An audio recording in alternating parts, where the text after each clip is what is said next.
students, myself Karun Kumar. Welcome to our channel. Let's learn today. So మనం last class లో already ionisation potential గురించి చూసాం.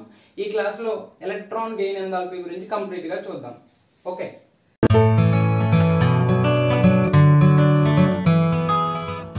Next topic is electron gain enthalpy or electron affinity. So last class లో మనం ionisation potential గురించి చూసాం. ఈ class లో ఎలక్ట్రాన్ గెయిన్ ఎంథాల్పీ గురించి చూద్దాం. The amount of energy released when an electron is added to isolated neutral gaseous atom is called electron gain enthalpy. So ionization potential required energy, electron gain enthalpy released energy. Neutral isolated gaseous atom ki electron ni మనం add చేసినప్పుడు energy release అవుద్ది. ఆ release అయ్యేటువంటి ఎనర్జీని ఏమంటాం? Electron gain enthalpy అంటాం. It is represented by delta H Eg. Enthalpy అంటే delta H. So electron gain. Okay, units ionisation potential units ఉంటాయి దీనికి కూడా. So electron volt per atom, kilojoule per mole, kilojoule per mole. So for example A అనే atom తీసుకోండి.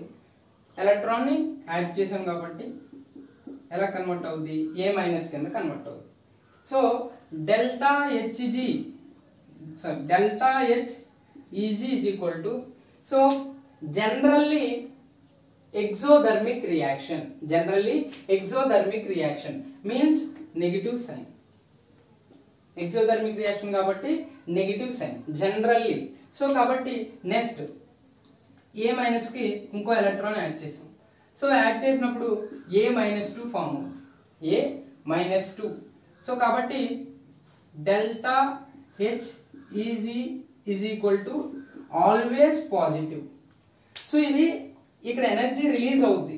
అంటే ఒక neutral atom కి electron add చేసినప్పుడు energy release అవుద్ది కాబట్టి ఎక్సోథర్మిక్ రియాక్షన్ కాబట్టి delta H Eg is equal to negative. ఇక్కడ ఆల్రెడీ యానయాన్ అంటే నెగటివ్ చార్జ్, ఇంకొక ఎలక్ట్రాన్ యాడ్ చేయాలి. ఎలక్ట్రాన్ రిపల్షన్ వల్ల ఇక్కడ ఎనర్జీ రిలీజ్ అవుతుంది, రిక్వైర్డ్ అవుద్ది ఇక్కడ ఎనర్జీ. సో కాబట్టి ఏ మైనస్ ఎలక్ట్రాన్ యాడ్ చేసాం, అది ఎలా కన్వర్ట్ అవుద్ది? ఏ -2 కింద. దీన్ని యూని నెగటివ్ అయాన్ అంటాం, దీన్ని డై నెగటివ్ అయాన్ అంటాం. So delta H is equal to always positive value. So what is the difference between electron gain enthalpy and electron affinity? magnitude same but sign is different. So electron delta H is equal to general గా delta H Eg is equal to minus of electron affinity. అంటే ఇప్పుడు electron affinity ఏమవుతుంది? ఇక్కడ positive value. Okay, ఇది negative కాబట్టి electron affinity ఏమవుతుంది? Positive అవుతుంది. So అలాగే ఇక్కడ EA1 అంటాం జనరల్ గా. EA1 ఇది ఏమవుతుంది? EA2. సో ఇక్కడ డెల్టా H Eg పాజిటివ్ కాబట్టి ఎలక్ట్రాన్ ఎఫినిటీ EA2 ఏమవుతుంది? Negative. Okay, negative value. Electron gain enthalpy, electron affinity same but magnitude is same but sign is different, opposite sign అన్నమాట. So next ఇక్కడ చూడండి overall గా net.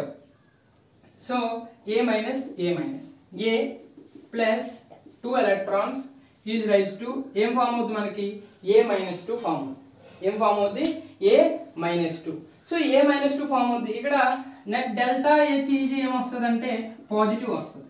ఎందుకు positive వస్తుంది అంటే ఇక్కడ రిలీజ్ అయ్యేటువంటి ఎనర్జీ కంటే రిక్వైర్డ్ ఎనర్జీ ఎక్కువ.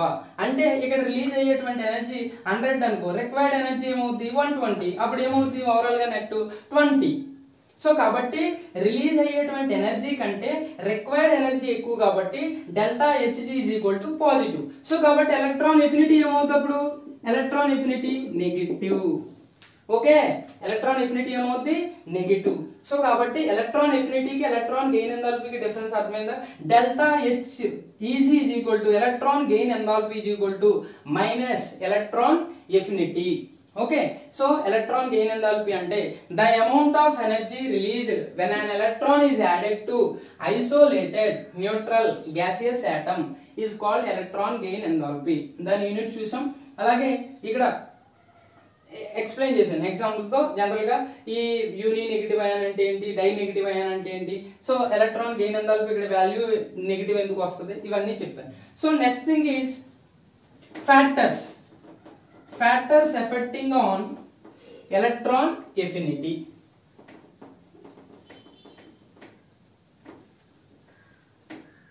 సో ఇందులో 3 ఫ్యాక్టర్స్ చూద్దాం. First one atomic size, nuclear charge. Next third one half filled or full filled electronic configuration. So atomic size increase అయింది,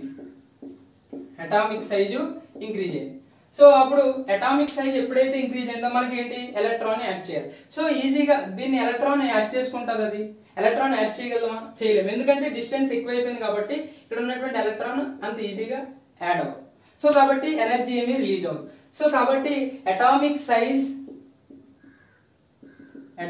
size is inversely proportional to అది electron affinity is inversely proportional to atomic size కి ఎలా ఉంటది, inversely proportional గా ఉంటది.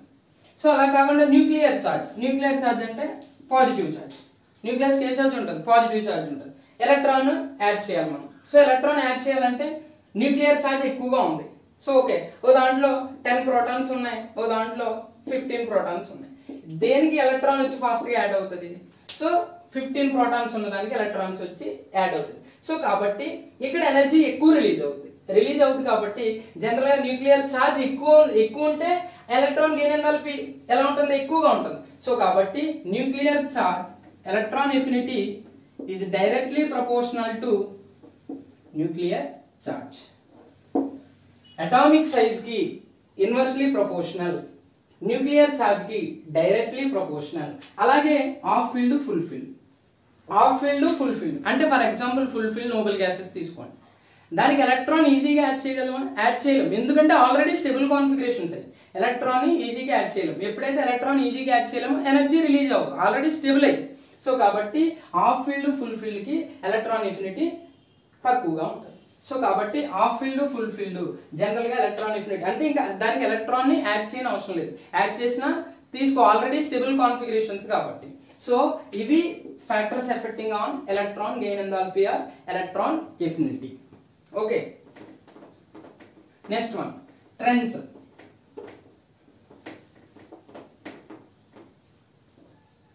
So in periods general గా ionisation potential, electron gain enthalpy, next చెప్పుకోబోయేటువంటి electronegativity, మూడు కూడా సేమ్ ట్రెండ్స్. అటామిక్ సైజ్ కి ఆర్ అటామిక్ రేడియస్ కి ఆపోజిట్ లో ఉంటాయి. ఇన్ పీరియడ్స్ ఏమని చెప్తాం, from left to right electron affinity, atomic radius ఏమవుతుంది, డిక్రీజ్ అవుతుంది, ఎలక్ట్రాన్ ఎఫినిటీ ఏమవుతుంది, ఇంక్రీజెస్. ఆల్రెడీ మీకు ఫ్యాక్టర్స్ లో చెప్పాను. So same reasons. అలాగే అయనైజేషన్ పొటెన్షియల్ కి, ఎలక్ట్రాన్ ఎఫినిటీకి, ఎలక్ట్రాన్ నెగటివిటీకి సేమ్ రీజన్స్ ఇవే. అటామిక్ సైజు జనరల్ గా పీరియడ్స్ లో డిక్రీజ్ అవడం, గ్రూపుల్లో ఇంక్రీజ్ అవడం. So from left to right electron affinity increases due to atomic size decreases. Okay, next one, periods level. In groups from top to bottom electron affinity decreases due to atomic radius or atomic size increases. Okay, so kabatti electron gain enthalpy or electron affinity periods lo from left to right electron affinity increase avutundi due to atomic size decreases. Atomic size decrease అవుతుంది. So atomic size ఎప్పుడైతే decrease అయిందో electron nuclear charge increase అవుతుంది కదా. Nuclear charge increase అయినప్పుడు electron ఈజీగా add చేసుకుంటుంది, అప్పుడు ఎక్కువ ఎనర్జీ రిలీజ్ అవుతుంది. సో కాబట్టి in groups from top to bottom electron affinity decreases, electron affinity ఎందుకు డిక్రీజ్ అవుద్ది? అటామిక్ సైజు వెళ్ళే కొద్ది ఏమవుద్ది? ఇంక్రీజ్ అవుద్ది. ఎప్పుడైతే అటామిక్ సైజ్ ఇంక్రీజ్ అయిపోయిందో ఆటోమేటిక్ గా అది ఎలక్ట్రాన్ ని న్యూక్లియస్ అట్రాక్ట్ చేసుకోదు. సో ఇవి రీజన్స్, ట్రెండ్స్ ఇవి. ఓకే, ఎలక్ట్రాన్ గెయిన్ ఎంథాల్పీ, అలాగే first electron affinity, second electron affinity. So factors చూసాం, అలాగే ట్రెండ్స్ చూసాం. Exceptions. So period number 1. Period number లో hydrogen, helium. From left to right electron affinity increases. So increases అంటే helium కి ఎక్కువగా ఉండాలి, కానీ hydrogen is greater than helium. ఎందుకంటే stable configuration, half filled or full filled stable configuration కాబట్టి వాటికి electrons అవసరం లేదు, కాబట్టి ఎనర్జీ రిలీజ్ అవుతుంది. సో కాబట్టి hydrogen is greater than helium. Second period ఏంటి? Lithium, beryllium. Period number 2. Lithium, beryllium, boron, carbon, nitrogen, oxygen, fluorine, neon. Okay, so from left to right electron affinity, general గా ఏమవ్వాలి? Increase అవ్వాలి. So కానీ ఇక్కడ increase అవ్వాలంటే అన్నిటికంటే Nobel gases ఎక్కువగా ఉండాలి, కానీ నియాన్ కి తక్కువగా ఉండాలి. కాబట్టి ఎందుకంటే ఇది ఫుల్ ఫీల్డ్ కాన్ఫిగరేషన్ కాబట్టి. నెక్స్ట్ ఇంకేమన్నాయి full filled? Beryllium 1s2 2s2. Next half filled జోన్ 1s2 2s2 2p3. So neon, next beryllium, and then nitrogen, and then lithium, boron, carbon, oxygen, and then fluorine. So ఇక్కడ చూడండి, lithium, boron చూద్దాం. 1s2 2s1, ఇది 1s2 2s2 2p1. So దీనికి electron add అయితే ఏ configuration కి వెళ్తుంది? 1s2 2s2 అంటే completely field configuration కి వెళ్ళిపోతుంది.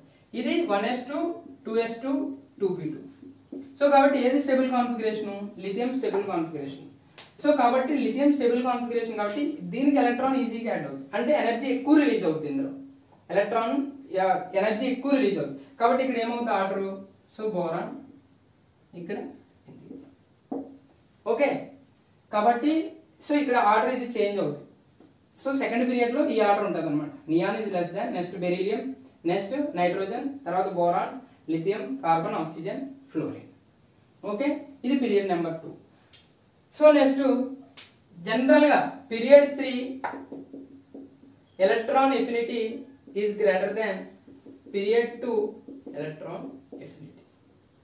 పీరియడ్ 3 లో ఉన్నటువంటి ఎలిమెంట్స్ యొక్క ఎలక్ట్రాన్ ఎఫినిటీ ఎక్కువగా ఉంటుంది పీరియడ్ 2 లో ఉన్నటువంటి ఎలక్ట్రాన్ ఎఫినిటీ. ఓకే, గ్రూప్స్ లో చూద్దాం. చూడండి 13 14 15 16 17. Okay, so boron, aluminium, gallium, indium. So next one carbon, silicon, germanium, tin, lead. Boron, carbon, nitrogen, oxygen, fluorine. Nitrogen, aluminum, silicon, phosphorus, sulfur, chlorine. Nitrogen, phosphorus, arsenic, antimony, bismuth. Oxygen, sulfur, selenium, tellurium. Okay, fluorine, chlorine, bromine, iodine. So ఈ groups లో electron affinity అంటే ఇవి second period elements. ఇవి third period elements. Third period elements యొక్క electron affinity ఎక్కువగా ఉంటుంది. General గా top to bottom ఏమవ్వాలి? ఇంక్రీజ్ అవ్వాలి. కానీ థర్డ్ పీరియడ్ ఎలిమెంట్స్ యొక్క ఎలక్ట్రాన్ ఎఫినిటీ ఎక్కువగా ఉంటుంది. ఎందుకంటే ఇవి పీరియడ్ 2 లో ఉన్నటువంటి ఎలిమెంట్స్ లో ఇవి స్మాల్ సైజ్ ఉండడం వల్ల ఎలక్ట్రాన్ రిపల్షన్ జరిగి సో థర్డ్ పీరియడ్ యొక్క ఎలక్ట్రాన్ ఎఫినిటీ అనేటువంటిది ఎక్కువగా ఉంటుంది అనమాట. సో కాబట్టి జనరల్ గా ఆర్డర్ ఏమవుతుందంటే ఇక్కడ చూడండి. సో యాక్చువల్లీ ఫ్లోరిన్ కి ఎక్కువగా ఉండాలి కానీ క్లోరిన్ కి ఎక్కువగా ఉంటుంది. ఓకే, నెక్స్ట్ క్లోరిన్ తర్వాత ఫ్లోరిన్ తర్వాత బ్రోమిన్, అయోడిన్. అది గ్రూప్ 17 యొక్క ఆర్డర్. నెక్స్ట్ ఇక్కడ చూడండి. So nitrogen, phosphorus. ఇక్కడ ఫాస్ఫరస్ చేంజ్ అవుతుంది.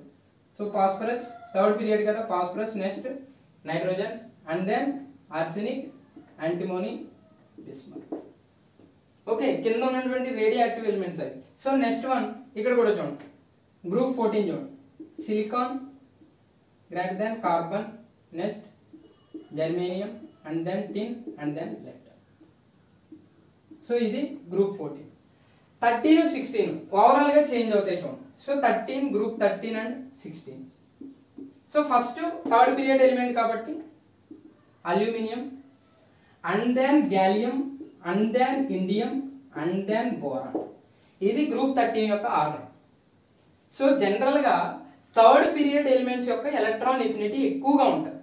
సో ఎక్కువగా ఉండి ఈ 14 17 15 ఇట్లా జనరల్ గా ఈ థర్డ్ పీరియడ్ ఎలిమెంట్ యొక్క చేంజ్ అవుతుంది. ఈ రెండు చేంజ్ అవుతాయి అంతే.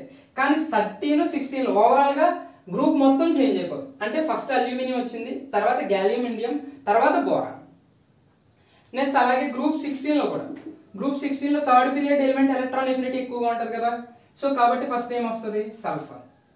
తర్వాత సెల్యూనియం టెల్యూరియం వస్తుంది.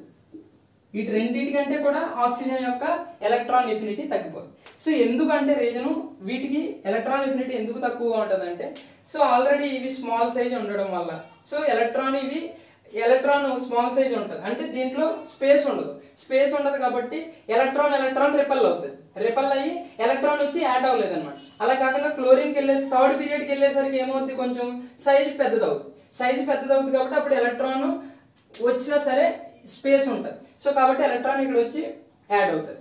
సో కాబట్టి సెకండ్ పీరియడ్ లో ఉన్నటువంటి ఎలిమెంట్స్ యొక్క సైజ్ తక్కువగా ఉండడం వల్ల ఎలక్ట్రాన్ రిపల్షన్ జరిగి, సో ఇక్కడ థర్డ్ పీరియడ్ లో స్పేస్ ఎక్కువగా ఉండడం వల్ల ఎలక్ట్రాన్ రిపల్షన్ రాకపోవడం వల్ల దీని యొక్క ఎలక్ట్రాన్ ఎఫినిటీ ఎక్కువగా ఉంటుంది. ఇందులోకి ఎలక్ట్రాన్ వచ్చి ఈజీగా యాడ్ అవుతుంది. అప్పుడు ఎనర్జీ అనేటువంటిది రిలీజ్ అవుతుంది అనమాట.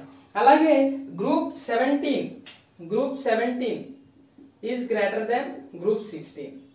గ్రూప్ 17 యొక్క అన్ని ఎలిమెంట్స్ కూడా ఎలక్ట్రాన్ ఎఫినిటీ ఎక్కువగా ఉంటుంది. గ్రూప్ 17 అంటే ఫ్లోరిన్ క్లోరిన్. జనరల్ గా మనకి ఎలక్ట్రాన్ ఎఫినిటీ ఏమవుద్ది?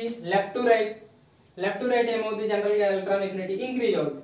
సో ఇంక్రీజ్ అవుతుంది కాబట్టి గ్రూప్ 17 కి ఎక్కువగా ఉంటుంది. యాక్చువల్లీ ఫ్లోరిన్ కి ఎలక్ట్రాన్ ఎఫినిటీ ఎక్కువగా ఉండాలి.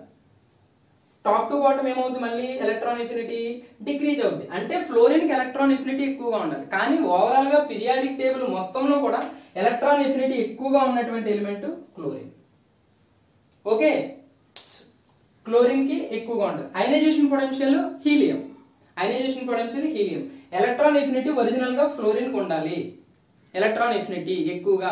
కానీ క్లోరిన్ కి ఉంటుంది. ఎందుకంటే థర్డ్ పీరియడ్ ఎలిమెంట్స్ అన్ని కూడా ఎలక్ట్రాన్ ఎఫినిటీ ఎక్కువగా ఉంటది వేటికంటే? సెకండ్ పీరియడ్ ఎలిమెంట్స్ కంటే. ఎందుకు? వీటికి స్మాల్ సైజ్ ఉండడం వల్ల ఎలక్ట్రాన్ రిపల్షన్ జరిగి ఎలక్ట్రాన్ నుంచి యాడ్ అవ్వలేదంటే ఎనర్జీ రిలీజ్ అవ్వదు. సో వీటికి వచ్చేసరికి సైజ్ ఇంక్రీజ్ అవుతుంది. థర్డ్ పీరియడ్ కదా.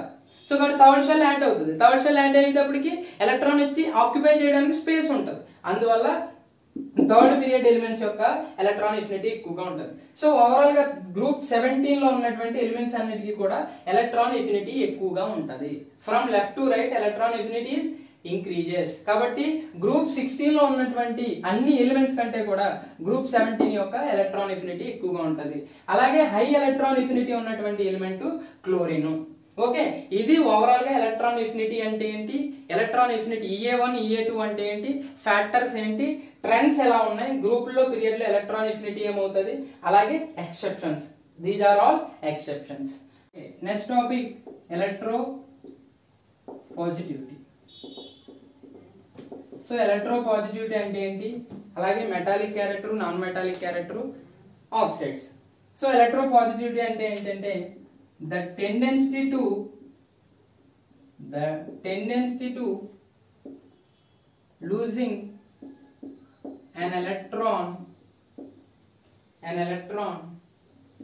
from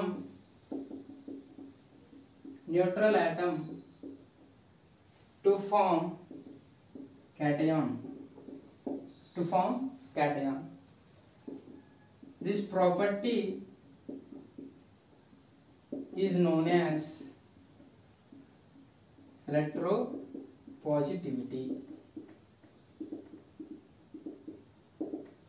Okay, the tendency to losing an electron from neutral atom. So electron lose అయ్యి క్యారెక్టర్ ని ఏమంటాం అంటే జనరల్ గా మనం ఎలక్ట్రోపాజిటివిటీ అంటాం. ఎలక్ట్రోపాజిటివిటీ. సో గ్రూప్స్ లో ఏమవుద్ది, పీరియడ్స్ లో ఏమవుద్ది. in groups from top to bottom electropositivity increases. So electropositivity ఎందుకు ఇంక్రీజ్ అవుతుంది? డ్యూ టు atomic size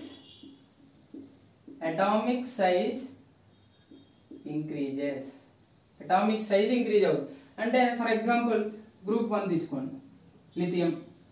తర్వాత ఎలిగోల్ ఏమవుద్ది? సోడియం. సైజ్ ఏమవుద్ది? ఇంక్రీజ్ అవుతుంది. ఎప్పుడైతే సైజ్ ఇంక్రీజ్ అయిందో from top to bottom size increase అయింది. సో కాబట్టి దీన్ని ఎలక్ట్రాన్. ఏది ఎలక్ట్రాన్ ఈజీగా లాస్ అవుతుంది? సైజ్ ఎక్కువ ఉంది, ఈజీగా ఎలక్ట్రాన్ లాస్ అవుతుంది. అందువల్ల సో ఈజీగా ఎలక్ట్రాన్ లాస్ అవ్వడం అంటే ఎలక్ట్రోపాజిటివిటీ క్యారెక్టర్. సో కాబట్టి from top to bottom electropositivity increases. So next periods లో చూద్దాం. In periods from left to right electropositivity decreases due to atomic size or atomic radius decreases. So atomic size decrease avadam అంటే అక్కడ general గా nuclear charge అని మాట్లాడుతున్నాం.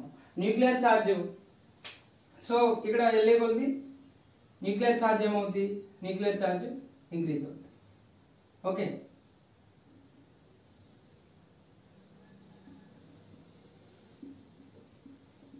Nuclear charge increase అవుతుంది. So increase అవుతున్నప్పుడు ఏమవుద్ది?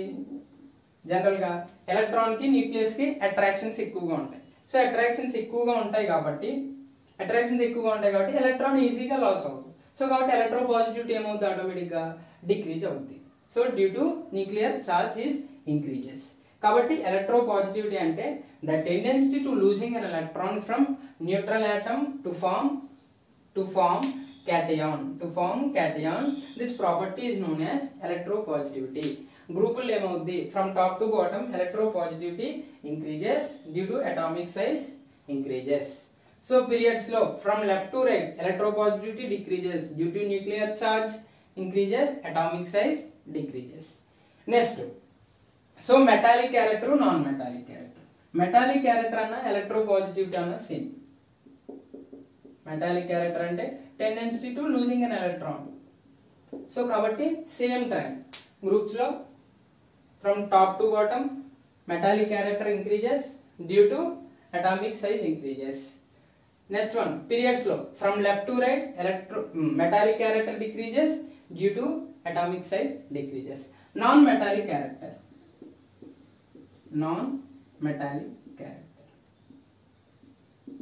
సో నాన్ మెటాలిక్ క్యారెక్టర్ దీనికి opposite లో ఉంటుంది. సో జనరల్ గా మెటల్స్ ఎట్ సైడ్ ఉంటాయి? Group 1 group 1 and 2. Non metals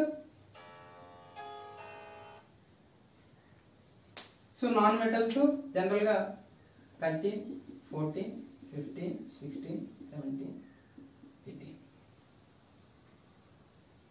metallic character decrease అవుతుంది. Metallic character decreases. Non metallic character increases. So అందుకే మనకి పీరియాడిక్ టేబుల్లో మెటల్స్ తర్వాత మెటలాయిడ్స్ నాన్ మెటల్స్ వస్తాయి. అంటే నాన్ మెటాలిక్ క్యారెక్టర్ ఇంక్రీజ్ అవుతుంది. సో మెటాలిక్ క్యారెక్టర్ డిక్రీజ్ అవుతుంది. ఇక్కడ మెటాలిక్ క్యారెక్టర్ గ్రూపుల్లో ఏమవుద్ది? Metallic character increases. So metallic character increases కాబట్టి నాన్ మెటాలిక్ క్యారెక్టర్ ఏమవుద్ది? Decreases. Non metallic character decreases. అలాగే మెటాలిక్ ఇక్కడ మెటాలిక్ క్యారెక్టర్ ఉంటుంది కాబట్టి మెటల్స్ ఆక్సిజన్ తో రియాక్ట్ అయినప్పుడు ఏం ఫామ్ అవుతాయి? మెటాలిక్ ఆక్సైడ్స్ ఫామ్ అవుతాయి. Metallic oxides. ఈ మెటాలిక్ ఆక్సైడ్స్ ఎక్కువ ఏ నేచర్ లో ఉంటాయంటే బేసిక్ నేచర్ లో ఉంటాయి. కాబట్టి ఇది బేసిక్ క్యారెక్టర్ మెటాలిక్ ఆక్సైడ్స్ కి ఎక్కువగా ఉంటుంది. సో బేసిక్ క్యారెక్టర్ వెళ్ళే కొద్ది ఏమవుద్ది? జనరల్ గా డిక్రీజెస్ అవుతుంది. ఎందుకంటే అక్కడ నాన్ మెటల్స్ కాబట్టి నాన్ మెటల్స్ కి ఎసిడిక్ క్యారెక్టర్ ఉంటుంది. నాన్ మెటల్స్ కి ఎసిడిక్ క్యారెక్టర్. కాబట్టి ఎసిడిక్ క్యారెక్టర్ ఏమవుద్ది? Increases. Acidic character increases. And then so ఇప్పుడు బేసిక్ క్యారెక్టర్ ఏమవుద్ది? ఇంక్రీజెస్. గ్రూపుల్లో basic character increases, acidic character decreases. Okay, so don't confuse. So general గా మనకి ఎలక్ట్రోపాజిటివిటీ అంటే ఎలక్ట్రోపాజిటివిటీ అన్న మెటాలిక్ క్యారెక్టర్ అన్న ఒకటి. So the tendency to losing an electron from neutral atom to form cation, this property is known as electropositivity. So group 1 general గా metallic character ఎక్కువగా ఉంటుంది. అంటే ఎలక్ట్రాన్ ఈజీగా లాస్ అవుతుంది. ఎలక్ట్రాన్ ఈజీగా ఎందుకు లాస్ అవుతుంది? నోబెల్ గ్యాస్ కాన్ఫిగరేషన్ వెళ్ళడం కోసం. అందువల్ల గ్రూప్ 1 గ్రూప్ 2 మెటాలిక్ క్యారెక్టర్ ఎక్కువగా ఉంటుంది. సో కాబట్టి మెటాలిక్ క్యారెక్టర్ ఇక్కడ ఎక్కువగా ఉందంటే ఎల్లి కొద్ది కూడా మెటాలిక్ క్యారెక్టర్ ఏమవుతుంది? డిక్రీజెస్ అవుతుంది. సో అవి ఎలక్ట్రాన్ హాలోజన్స్ ఉన్నాయి, వాటికి ఎలక్ట్రాన్ అవసరం. అదే alkali metals, alkaline earth metals అయితే ఎలక్ట్రాన్ లాస్ అవుతాయి. సో కాబట్టి ఇక్కడ హాలోజన్స్ కి నాన్ మెటాలిక్ క్యారెక్టర్ ఎక్కువగా ఉంటది, అలాగే ఇక్కడ ఎలక్ట్రోపాజిటివిటీ ఎక్కువగా ఉంటుంది గ్రూప్ 1 లో. సో కాబట్టి from left to right metallic character decreases, ఇక్కడ from left to right non metallic character increases. So ఇటు మెటాలిక్ క్యారెక్టర్ డిక్రీజ్ అవుతుందంటే టాప్ టు బాటమ్ ఏమవుతుంది? మెటాలిక్ క్యారెక్టర్ ఇంక్రీజ్ అవుతుంది. మెటాలిక్ క్యారెక్టర్ ఎందుకు ఇంక్రీజ్ అవుతుంది? సైజు ఇంక్రీజ్ అవుతుంది కాబట్టి. సైజ్ ఇంక్రీజ్ అవుతుందంటే ఎలక్ట్రాన్ ని ఈజీగా లాస్ అవుతుంది జనరల్ గా. అలాగే మెటాలిక్ ఆక్సైడ్స్ బేసిక్ నేచర్ లో ఉంటాయి. సో ఇక్కడ మెటాలిక్ ఆక్సైడ్స్, ఎందుకంటే మెటాలిక్ క్యారెక్టర్ ఉంటది కాబట్టి ఈ మెటల్స్ అన్ని కూడా ఆక్సిజన్ తో రియాక్ట్ అయినప్పుడు ఆక్సైడ్స్ ని ఫార్మ్ చేస్తాయి. ఆక్సైడ్స్ కూడా బేసిక్ నేచర్ లో ఉంటాయి. సో గ్రూప్ 1 గ్రూప్ లో బేసిక్ నేచర్ ఎక్కువగా ఉందంటే ఎల్లే కొద్ది బేసిక్ నేచర్ ఏమవుతుంది? డిక్రీజ్ అవుతుంది. అలాగే basic nature top to bottom ఏమవుతుంది? ఇంక్రీజ్ అవుతుంది. So next acidic character. Acidic character అంటే non metallic character. So acidic character ఎల్లే కొద్ది నాన్ మెటల్స్ పీ బ్లాక్ లో ఎక్కువగా ఉంటాయి కాబట్టి acidic character is increases. From top to bottom acidic character is decreases. Okay, acidic character decreases. అలాగే middle లో amphoteric oxides like Al2O3 AS2O3 ఉంటాయి, అంటే Al2O3 మిడిల్ లో. అలాగే న్యూట్రల్ ఆక్సైడ్స్ కూడా ఉంటాయి. ఆంపోటెరిక్ అంటే it behaves like both acidic and basic. Neutral అంటే ఎసిడిక్ కాదు, బేసిక్ కాదు, like CO, N2O, NO. These are neutral oxides. ఇది ఎలక్ట్రోపాజిటివిటీ గురించి, metallic character and non metallic character గురించి.